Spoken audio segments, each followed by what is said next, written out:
శ్రీ మాత్రేయ నమః. నమస్తే అండి.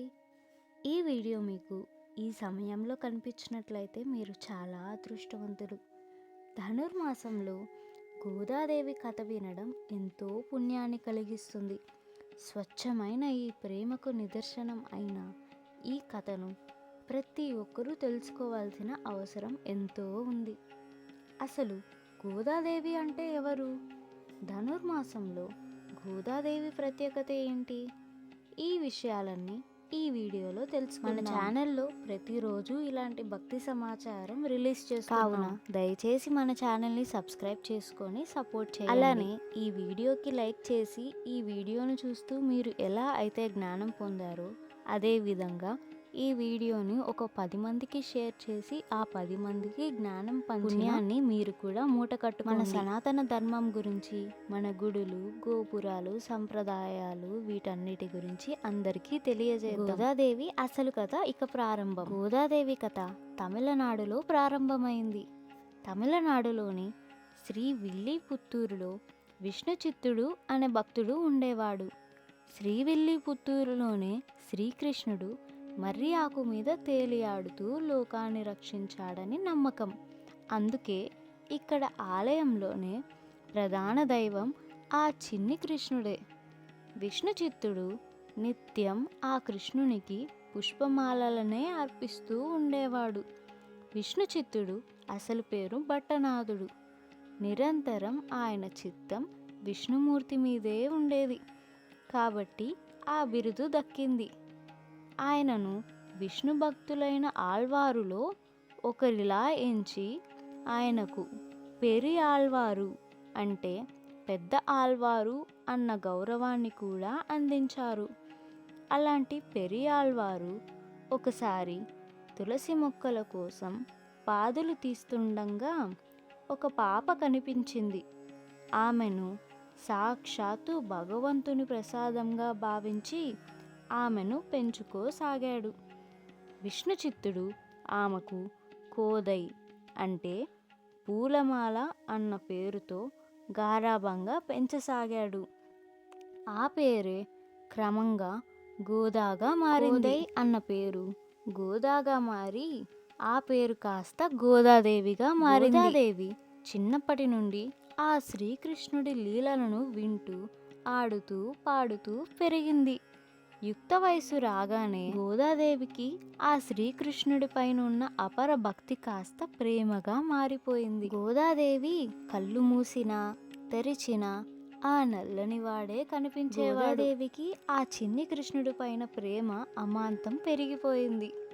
గోదాదేవి తన చుట్టూ ఉన్న స్నేహితురాళ్ళంతా తనకి ఒకప్పటి గోపికలని, తానుండే విల్లిపుత్తూరు ఒకనాటి గోకులమని భావించసాగింది. అంతేకాదు తన తండ్రి అయిన విష్ణుచిత్తుడు రోజు భగవంతుని కోసం మాలలను చేసేవాడు. ఆ పూలమాలలను ముందుగా తానే ధరించి తనలో ఆ శ్రీకృష్ణుణ్ణి చూసుకొని మురిసిపోయేది. ఈ దృశ్యాన్ని ఒకరోజు విష్ణుచిత్తుడు తన కూతురు చేసిన పనికి చాలా బాధపడ్డాడు.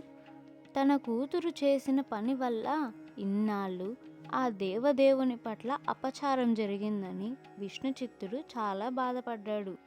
కానీ అదే రోజు శ్రీకృష్ణుడు అతని కలలో కనిపించి గోదాదేవి ఎవరో కాదు సాక్షాత్తు భూదేవి అవతారమేనని, ఆమె వేసుకున్న పూలమాలలను ధరించడం వల్ల తనకు అపచారం కాదు కదా, ఆనందం కలుగుతుందని తెలియజేశాడు. విషయం ఆ శ్రీకృష్ణుడు విష్ణుచిత్తుడి కలలో ప్రత్యక్షంగా తెలియజేశాడు.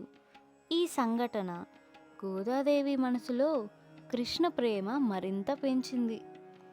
అప్పటి నుండి తను పెళ్ళంటూ చేసుకుంటే ఆయనతోనే జరగాలని అనుకుంది. అందుకోసం ఒకప్పుడు గోపికలు చేసిన కాత్యాయని వ్రతాన్ని మొదలుపెట్టింది. ఈ కాత్యాయని వ్రతం చేయాలంటే ఆహారానికి అలాగే అలంకారానికి సంబంధించిన చాలా కఠినమైన నియమాలను పాటించాల్సి ఉంటుంది.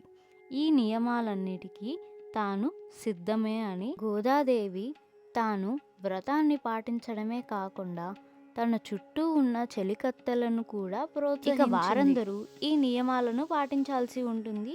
వారందరూ ఈ నియమాలకు ఒప్పుకొని తన స్నేహితురాలను మేలుకొలిపేందుకు, వారికి వ్రత విధానాల గురించి తెలియచేసేందుకు, తనలో కృష్ణ భక్తిని వెల్లడించేందుకు 30 పాశురాలను పాడింది గోదాదేవి. అవే ధనుర్మాసంలో ప్రతి వైష్ణవ భక్తుని ఇంట్లో వినిపించే ప్రతి వైష్ణవ భక్తుడు ఈ ధనుర్మాసంలో ఈ 30 పాశురాలను అదే తిరుప్పావైను వినడం వల్ల ఎంతో పుణ్యం కలుగుతుందని సాక్షాత్తు శ్రీ మహావిష్ణువే చెప్పారు. గోదాదేవి తన చెలికత్తెలతో సహా వ్రతాన్ని ఆరంభించి ఈ విధంగా సాగుతున్న శ్రీ గోదాదేవి ప్రేమకు ఆ శ్రీకృష్ణుడు లొంగక తప్పలేదు. దాంతో ఆయన విష్ణు చిత్తునికి కనిపించి గోదాదేవిని శ్రీరంగానికి తీసుకురమ్మని చెప్పాడు. అక్కడ రంగనాథునిగా వెలసిన తాను శ్రీ గోదాదేవిని వివాహం చేసుకుంటానని చెప్పాడు. శ్రీరంగంలోని ఆలయ అర్చకులకు కూడా ఈ విషయాన్ని తెలియజేశాడు. ఆ శ్రీకృష్ణుడి ఆదేశాలను విన్న విష్ణు చిత్తుడు సంతోషానికి అవధులు లేకుండా పోయాయి. కృష్ణుడి ఆదేశాలను విన్న విష్ణు చిత్తుడి ఆనందానికి అవధులు లేకుండా పోయాయి. ఇక వెంటనే గోదాదేవిని అలాగే విల్లిపుత్తూరులోని ప్రజలను తీసుకొని శ్రీరంగానికి బయలుదేరసాగాడు విష్ణు చిత్తుడు. అక్కడ వారి రాక గురించి ముందే తెలిసిన అర్చకులు వారిని ఆలయంలోకి తీసుకువెళ్లారు. గోదాదేవిని పెళ్లి కూతురిగా గర్భగుడిలో ప్రవేశించిన గోదాదేవి అందరూ చూస్తుండగానే ఆ రంగనాథునిలో ఏకమైపోయింది. అక్కడ ఉన్న వారంతా ఈ సంఘటన చూసి చాలా ఆశ్చర్యపోయారు. ఇదంతా కూడా మకర సంక్రాంతికి ముందు అంటే భోగి రోజు జరిగింది. అందుకే ప్రతి వైష్ణవాలయంలో భోగి నాడు గోదాదేవికి విష్ణుమూర్తితో కళ్యాణం జరిపిస్తారు. గోదాదేవి విష్ణుమూర్తి యొక్క ప్రేమ కథ విన్నవారు చాలా అదృష్టవంతులు. ఈ కథను 10 మందికి చెప్పడం కూడా ఎంతో అదృష్టాన్ని కలిగిస్తుంది, అలాగే ఎంతో పుణ్యాన్ని మూట కట్టుకునేలా చేస్తుంది. ఈ కథ విన్నవారు మీకు తెలిసిన వారందరికీ ఈ వీడియోని షేర్ చేయండి. ఈ కథ మీకు నచ్చినట్లయితే ఓం నమో నారాయణాయ అని కామెంట్ చేయండి. ఇలాంటి మరిన్ని భక్తి సమాచారం మన ఛానల్లో పోస్ట్ చేశాము. ఈ వీడియో మీకు నచ్చినట్లయితే ఈ వీడియోకి ఒక లైక్ చేసి మన ఛానల్ని సబ్స్క్రైబ్ చేసి సనాతన ధర్మాన్ని సపోర్ట్ చేయండి.